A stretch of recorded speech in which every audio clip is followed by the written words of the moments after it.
Virginia Tech 10 years later. It is still impossible to understand why 32 lives were taken from this earth too soon. Tonight, we are sharing stories of how the university is now moving forward. A lot of people, in a very solemn way, are remembering those 32, but they can do so with each other. Our special coverage begins now on WDBJ7 at 6. Good evening, everyone. I'm Sarah Maki. One by one, 32 names called out today. Friends and family gathered with the members of the Virginia Tech community commemorating the 32 killed 10 years ago today. WDBJ7's Eamon O'Mara is live at Virginia Tech to begin our team coverage tonight. So, Eamon, what was the commemoration like today?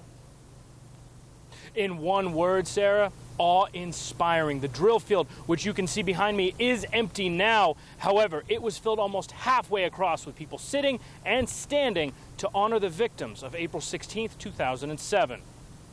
The commemoration began with music from the Corps of Cadets Brass Quintet. Then University President Timothy Sands got up to thank everyone for coming and honoring the 32 lost lives. After Sands, Senator Tim Kaine, who was governor of Virginia in 2007, got up to speak about the tragedy. I'll be able to forever safely say that April 16, 2007 was the worst day of my life.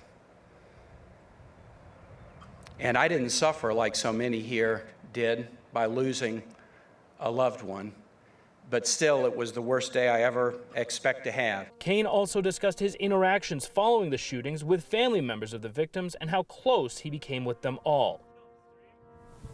Now, another part of today was reading the list of names of the victims from 10 years ago and brief biographies on them to allow people who didn't know them to get to know them, like current students who would have been too young in 2007 to really understand. I'll have much more on this coming up tonight at 11. But another part of this was a prayer moment during the commemoration, and that wasn't the only one. WDBJ7 Shane Dwyer joining me now. Shane, there was a couple of different opportunities for prayer during today's services. Yeah, Eamon, you know, independent prayer across the campus and then unified prayer together in the Squires Student Center. On the 10th anniversary of this horrific tragedy, one group that just formed about 10 months ago wanted to bring everyone together to be able to find some sort of positives to come out of this. They make words and plans into actionable prayer, and they wanted everyone to be together today. The We Are One gathering Sunday afternoon brought together more than 70 local churches in an effort to unite one another. The gathering is a multi-denominational one, and first responders were given a thanks for their service. The organization is local in the New River Valley, and this show of unity is a unique religious way to provide comfort on this difficult day. There's a spiritual environment at Virginia Tech, and we believe that Jesus changes everything. And so when you bring Jesus in the mix and resurrection life in the mix, there is a power that's released in the atmosphere. Organizers say in addition to this being special because it's the 10th anniversary of the shooting, this year is also special because it falls on Easter. They drew similarities between the religious holiday where many celebrate life out of death and the reignition of hope from tragedy to what they want to be done here in Blacksburg. In just over an hour, the drill field here in Blacksburg is expected to be filled again, almost to capacity for a candlelight vigil. Many people expecting this to be the biggest candlelight vigil since the one that followed the shooting 10 years ago. Sarah, we will have full coverage of that and the rest of the day's events coming up tonight at 11 right here on WDBJ7. All right, we'll see you then. Thanks, Shane. Well, this is a day that many Hokies will never forget. Among all the ceremonies honoring the lives of the victims through song, music, speeches, and community events, there was one with no words needed at a service this morning. WDBJ7's Justin Ward continues our team coverage from Virginia Tech. It's a somber day here on campus. In some ways, it's similar to the response directly after the shooting.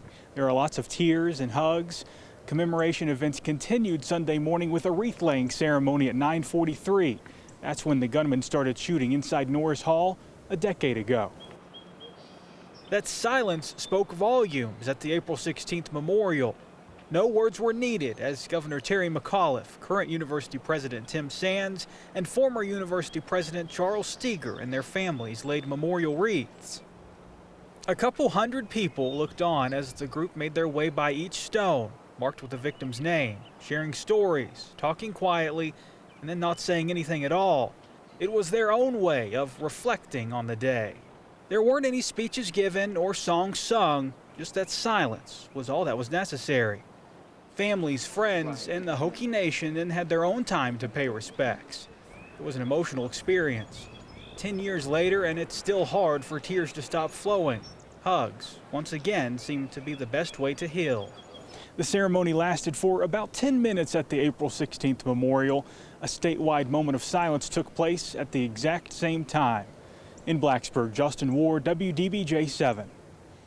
Jarrett Lane was 22 years old, a Virginia Tech senior who was almost ready to graduate with an engineering degree. His mother says it is hard to believe that 10 years have passed since his death, but Tracy Lane also wants people to know that she and her family are doing well. Senior reporter Joe DeShiel spoke with her at their home in Giles County. Oh, he's always with me, in my heart and in my thoughts. Tracy Lane still lives in the home in Narrows where Jarrett and his sisters grew up, and she treasures the photo album that Jarrett's friends gave her after his death. Good memories. Memories always help you on the hard days. The passing years have helped her focus on her favorite memories, like the time Jarrett and a friend painted themselves for a Virginia Tech football game. Jarrett actually called me that day. He was laughing hysterically, and I said, "What is going on?" He said, "Phil's trying to paint me," and he said, "It's sliding off my head, Mom. They can't get the paint." He couldn't get the paint to stay on his head.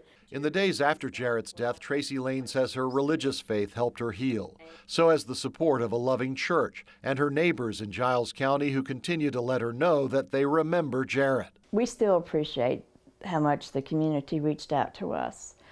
And we just want them to know that we are moving forward. We are all in a good place now. She doesn't have to travel far to find reminders of her son. The duck pond where he played as a child, the bridge just outside town that bears his name, the scholarship created by Jarrett's friends for a graduating senior at Narrows High School. And she's happy to share the lessons she's learned from her son. Live life to the fullest. And don't take life for granted. If you have a loved one, tell them that you love them. Don't wait till tomorrow, because we're not always given tomorrow. Joe DeShiel, WDBJ7. In the decades since the shootings, the university has upgraded its emergency alert systems. WDBJ7 anchor Jean Jadhun spoke with university president Timothy Sands to find out just what has changed. What is the safety alert system like now? Has that progressed or changed dramatically from then to now?